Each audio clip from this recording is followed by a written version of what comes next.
Hello students, after discussing about the extraction of less reactive metal and extraction of medium reactivity metal, now we are going to discuss the highly reactive metal extraction. जो metals बहुत ज़्यादा highly reactive होते हैं उनको हम कैसे extract करेंगे, उनको हम कैसे निकालेंगे उनके और में से। तो जो बात आपको भी समझने वाली है वो ये है, सुनिए। हाईली रिएक्टिव मेटल बहुत स्टेबल होते हैं, वो इजीली किसी चीज से अफेक्ट नहीं करते। तो इसी स्टेबिलिटी के कारण हम हाईली रिएक्टिव मेटल को रिडक्शन नहीं कर सकते, रिड्यूसिंग प्रोसेस इन पे अप्लाई नहीं होती, क्योंकि ये रिड्यूसिंग एजेंट जो है वो इनके साथ डील नहीं कर पाता, ये इतने हाईली रिएक्टिव होते हैं। सीरीज भी आपने की थी, सीरीज में सबसे ऊपर टॉप पे पाए जाते हैं। तो यहाँ रिड्यूसिंग एजेंट का इन पे कोई भी इफेक्ट नहीं होता, जिसकी वजह से आप इन पे रिड्यूसिंग फिनोमिना अप्लाई नहीं कर सकते। तो फिर क्वेश्चन अराइज होता है कि अगर आप रिड्यूसिंग फिनोमिना नहीं अप्लाई कर सकते, रिडक्शन नहीं कर सकते, तो फिर आप इन हाईली रिएक्टिव मेटल्स को एक्सट्रैक्ट कैसे करोगे। तो जो सबसे कॉमन मेथड यूज किया जाता है वो है electrolytic reduction. Electrolytic reduction is used in extraction of highly reactive metals। क्या होगा इसके अंदर? इस प्रोसेस में हम क्या करते हैं, हाईली रिएक्टिव मेटल का एक सॉल्यूशन ले लेते हैं, इलेक्ट्रोलाइट जिसे आप बोलते हो, उसको सॉल्यूशन ले लिया मिक्स, मोल्टन, या फिर हम ये कह सकते हैं कि उस मेटल को मोल्टन फॉर्म में ले लिया। जैसे ही आप मोल्टन फॉर्म में लोगे तो उसमें से फिर हम क्या करते हैं, उस मोल्टन फॉर्म में से हम इलेक्ट्रिसिटी पास करते हैं, इलेक्ट्रोलिसिस प्रोसेस हम वहाँ पे करते हैं। जैसे ही आप इलेक्ट्रिसिटी पास करोगे, मोल्टन फॉर्म है तो जो कंपाउंड था, जो ओर था, उसमें पॉजिटिव चार्ज और नेगेटिव चार्ज दोनों है। मेटल जो है वो आपको पता है पॉजिटिव चार्ज में मिलेगी, पॉजिटिव आयन होता है, तो वो एक तरफ इकट्ठा हो जाएगी करंट के पास होने से, और बाकी की सारी चीजें जो है वो दूसरी तरफ इकट्ठा हो जाती हैं। तो जिस वजह से हम इनको क्या कर लेते हैं, अलग अलग कर लेते हैं। तो आप इसमें लिख सकते हो कि in this process electric current is passed through, in this process electric current is passed through the molten salt।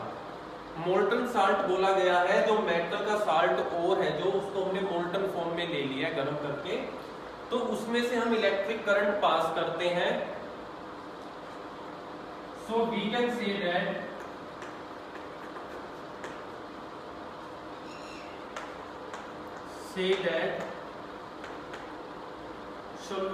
solution is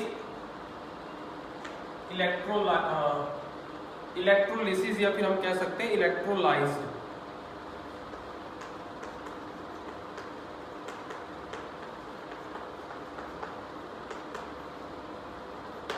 electricity हमने उसमें से पास कर दी, इलेक्ट्रोलाइज हो गया। तो जो मेटल थी वो इलेक्ट्रिसिटी जो आप पास कर रहे हो वो आपको कैथोड पे जमा हो जाएगी, दो पोल्स होंगे। सॉल्यूशन के अंदर आप दो इलेक्ट्रोड लगाओगे, जो हम आगे भी डिस्कस करने ही वाले हैं। और जो आपकी नॉन मेटल, यानी नॉन मेटल की जगह आप ये कह सकते हो कि जो भी इम्प्योरिटी होगी मेटल के अलावा, जो भी चीज़ उसमें होगी वो सारी उससे क्या हो जाएगी, अलग हो जाएगी। तो इस प्रोसेस को हम क्या बोलते हैं, इलेक्ट्रोलिटिक रिडक्शन हम बोलते हैं। अगर आप इसमें और एग्जाम्पल करना चाहते हो तो एग्जाम्पल ले सकते हैं हम। सोडियम हाईली रिएक्टिव है, तो सोडियम क्लोराइड की फॉर्म में हमने उसका मोल्टन सॉल्यूशन लिया, आपने इलेक्ट्रिसिटी पास की या फिर इलेक्ट्रोलिसिस आपने बोला, और क्या हो गया, वहां पे सोडियम तो अलग निकल गया और क्लोरीन गैस की फॉर्म में बाहर चला गया। तो ये आपके पास आ गया। ये जो लिया था आपने ये लिक्विड की फॉर्म में था, मोल्टन फॉर्म में। जो दूसरी रिएक्टिव मेटल्स हैं, जैसे ये तो सोडियम था, इसके अलावा जो है पोटाशियम है आपके पास, और कैल्शियम है, मैग्नीशियम है, वो सारे भी क्लोराइड की फॉर्म में ही आपको मिलते हैं। तो इसलिए हम उनको क्लोराइड की फॉर्म से ऐसे ही अलग करते हैं। सिंपली मोल्टन फॉर्म में इलेक्ट्रिसिटी पास करते हैं। इलेक्ट्रिसिटी प्रोसेस होती क्या है? डीकम्पोजिशन। आपने फर्स्ट चैप्टर किया था, वहां हमने पढ़ा था कि डीकम्पोजिशन कैसे होता है, कैसे चीजों को तोड़ा जाता है। तो वहां पर एक प्रोसेस आपने इलेक्ट्रोलिसिस की थी। यहाँ भी हम वही कर रहे हैं कि हाईली रिएक्टिव मेटल के साल्ट को मोल्टन फॉर्म में करके इलेक्ट्रोलिसिस करा रहे हैं, इलेक्ट्रिसिटी पास कर रहे हैं, जिससे वो चीजें टूट जा रही हैं। पॉजिटिव चार्ज अलग हो रहा है, नेगेटिव चार्ज अलग हो रहा है। इस तरीके से हम मेटल को क्या कर सकते हैं? अलग कर सकते हैं। तो ये हमारे पास थर्ड प्रोसेस थी, extraction of highly reactive metal. एक चीज हमने डिस्कस की थी कि जैसे ही इन तीनों की एक्सट्रैक्शन हम पढ़ लेंगे तो उसके बाद एक चीज और है जो हमें डिस्कस करनी थी, वो था इनकी रिफाइनिंग। क्योंकि जो भी मेटल मिली है ये नहीं पता कि वो बिल्कुल प्योर है या नहीं है, हो सकता है उसमें कुछ इम्प्योरिटी अभी भी पेंडिंग हो। तो जैसे ही एक्सट्रैक्शन प्रोसेस से आप मेटल अलग निकालते हो तो फिर हमारा फर्ज बनता है कि उस मेटल को हम क्या कर ले, एक बार रिफाइन कर ले, प्योरीफाई कर ले। तो ये जो प्रोसेस होती है प्योरीफाई करने की इम्प्योर मेटल को, इसको हम बोलते हैं refining of metal.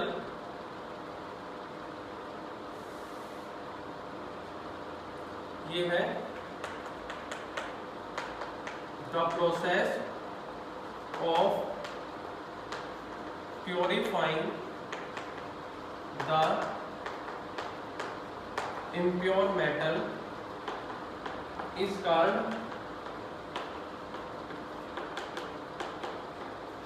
refining of metal। इसको बोलते हैं refining of metal.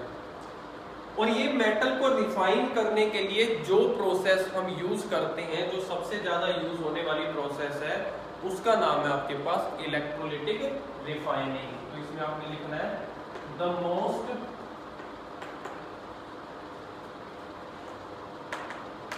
Common process used for refining of metal is called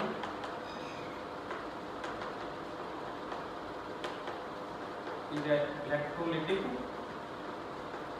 refining. उसको हम बोलते हैं इलेक्ट्रोलिटिक रिफाइनिंग। ये प्रोसेस की जाती है किसके लिए? मेटल को इम्प्योर फॉर्म से बिल्कुल प्योर फॉर्म में लाने के लिए। आपने मेटल को निकाल लिया अलग, लेकिन हो सकता है वो बिल्कुल प्योर ना हो। अब इलेक्ट्रोलिटिक रिफाइनिंग में क्या होता है, देखिए हम एक बीकर लेते हैं, आपने जो भी मेटल निकाल लिया उस मेटल को आप क्या करो, पानी में मिला दो, एक्वस सॉल्यूशन ले लो उसका। पानी में आपने उसको मिला दिया तो आप ये कह सकते हो कि वो क्या है, वो वाटर सोल्यूबल साल्ट है मेटल का। मैं लिख देता हूं, उसको हम इलेक्ट्रोलाइट बोलते हैं। क्या होता है इलेक्ट्रोलाइट? इलेक्ट्रोलाइट बोला जाता है water soluble salt of metal. Metal के उस चीज को आप पानी में मिला दो तो वो एक सॉल्यूशन तैयार हो गया, जिसको हम क्या बोलते हैं, इलेक्ट्रोलाइट। तो इस बीकर में वो सॉल्यूशन आप ले लो, आपने ये सॉल्यूशन ले लिया, इसको क्या नाम दिया आपने, इलेक्ट्रोलाइट। और ये क्या है, ये बीकर है। फिर आप क्या करते हो इलेक्ट्रोलिटिक रिफाइनिंग में, दो इलेक्ट्रोड लगा देते हो, दो रोड लगा दिया आपने कंडक्टिंग की, इनको बैटरी से जोड़ दिया, ये वायर है, बड़ा जो डंडा है, ये जो टर्मिनल है, ये पॉजिटिव चार्ज को दिखाता है। तो यानी कि इस रोड पे तो चार्ज कैसा है, पॉजिटिव। छोटा जो पार्ट है ये दिखाता है नेगेटिव चार्ज को, तो इस पे कैसा है, नेगेटिव। तो आपको पता होना चाहिए जिस पे नेगेटिव चार्ज होता है इलेक्ट्रोड पे, उसका नाम रखा जाता है कैथोड, और जिस पे पॉजिटिव होता है उसको कहते हैं हम एनोड।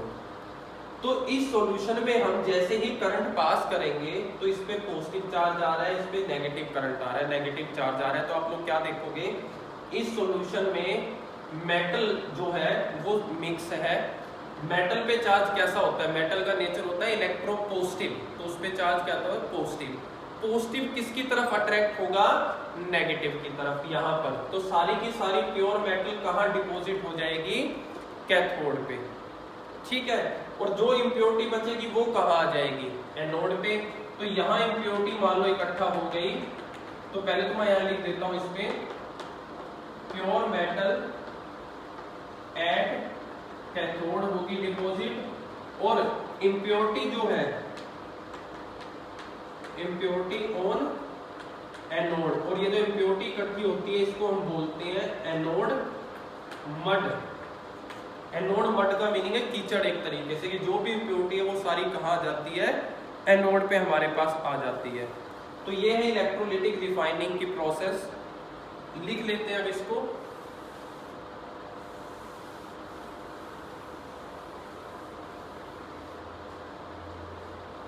बैटरी रब हो गई, बना देते हैं दोबारा।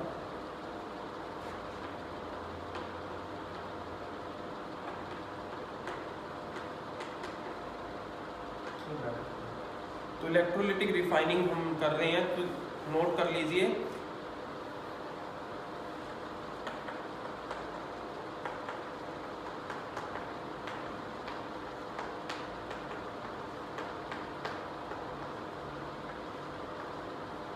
A solution of metal salt used as a solution of metal salt used as electrolyte, हमने उसको यूज किया, इलेक्ट्रोलाइट को इसके अंदर डाला, और उसके बाद जब करंट इसमें से पास कराया गया, व्हेन